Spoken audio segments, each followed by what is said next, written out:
Hey everyone, I'm Arun from Funnel Envy. I'm sure all of you are aware of conversational marketing, and probably many of you have deployed chatbots on your own sites for lead capture and conversion.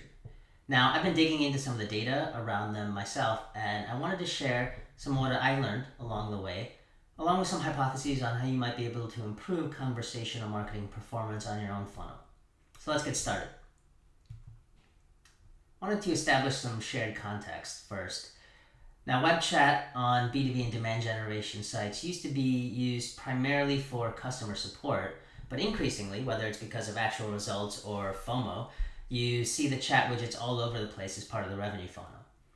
Conversational marketing bills itself as an alternative to the traditional website funnel and static forms to engage visitors in what is supposed to be a more human and interactive medium.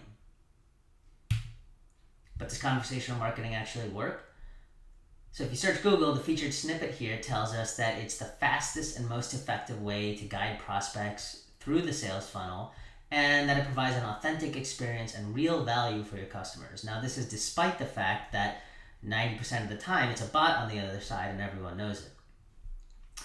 So since we're data-driven marketers, we're not just going to take this at face value. Let's actually get into the data.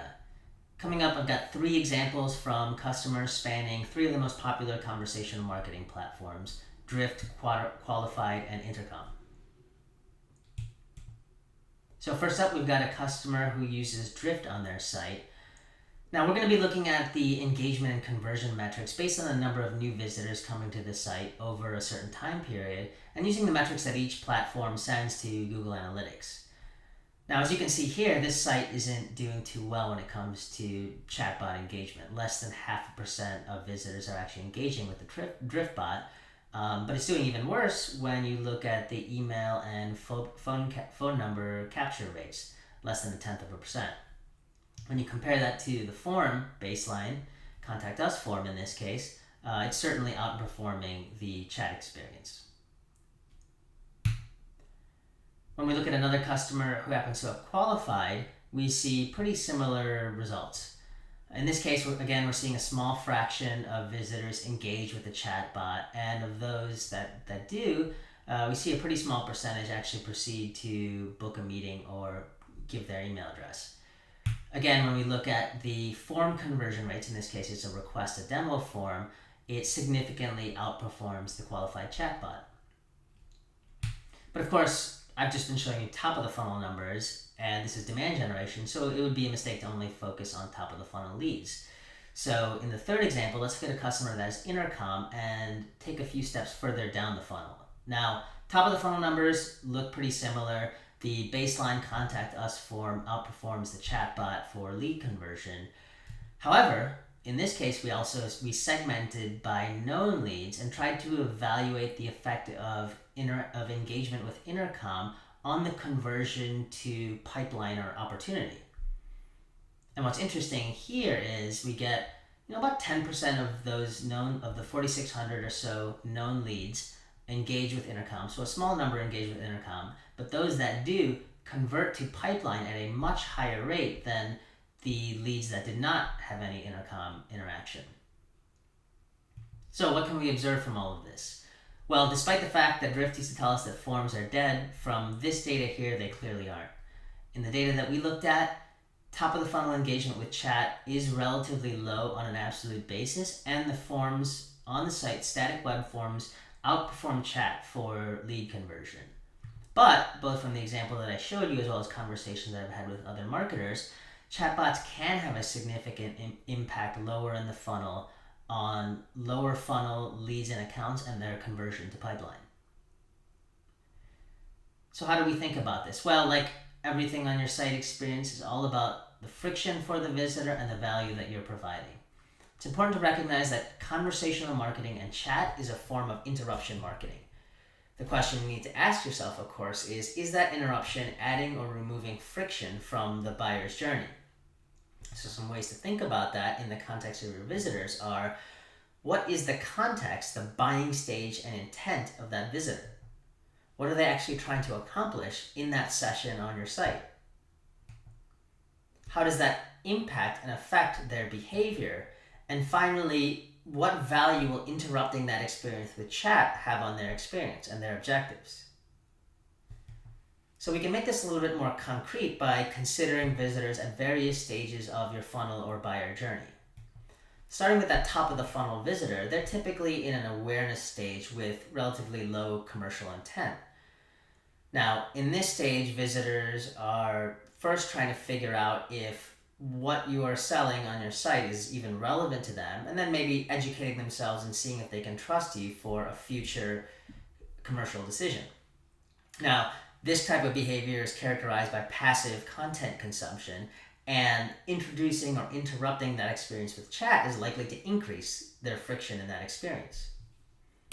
And let's contrast that with a lower funnel visitor that is in the consideration or decision stage that has greater commercial intent.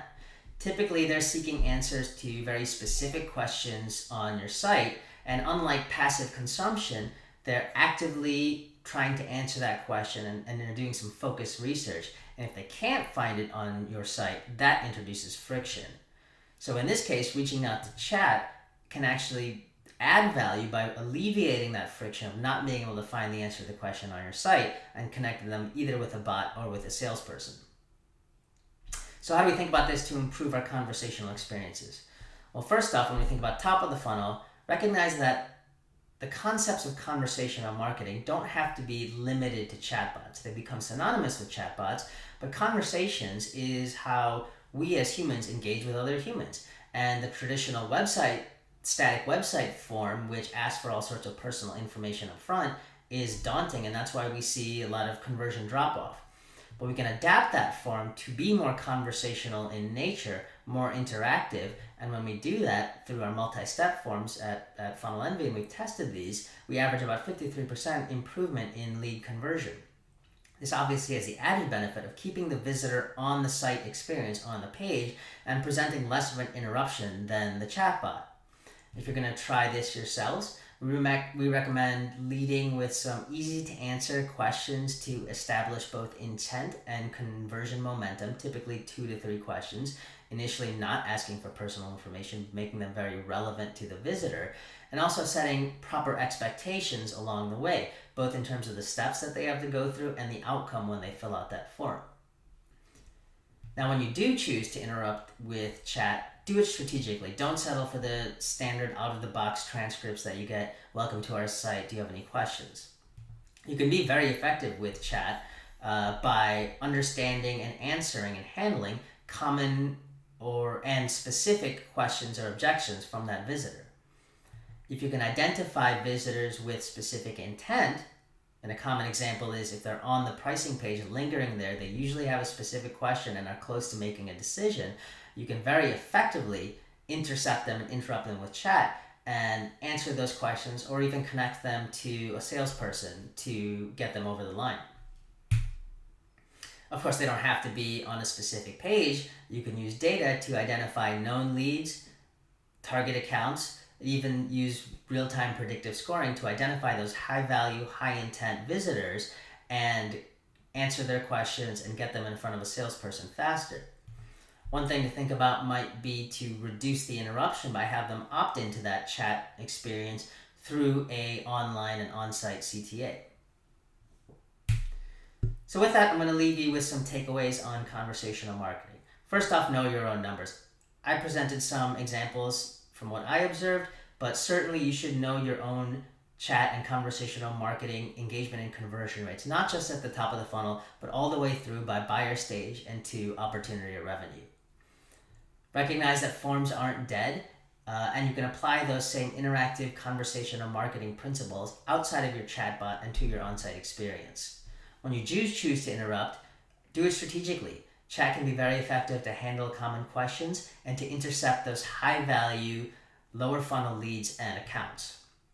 And finally, recognize that not everyone is going to engage with chat, even further down the funnel. So there are ways to use the investment that you've made in chat to improve your on-site experience. You can do that by studying your chat transcripts, understanding the common questions, objections that your visitors have, and testing different site experiences to better meet those. And finally, if you're going to go to the trouble of targeting lower funnel visitors with chat, you can also use that to personalize the site experience and change your offers and content to better meet the expectations and needs of your lower funnel visitors. So with that, I want to thank you for listening today. Bye-bye.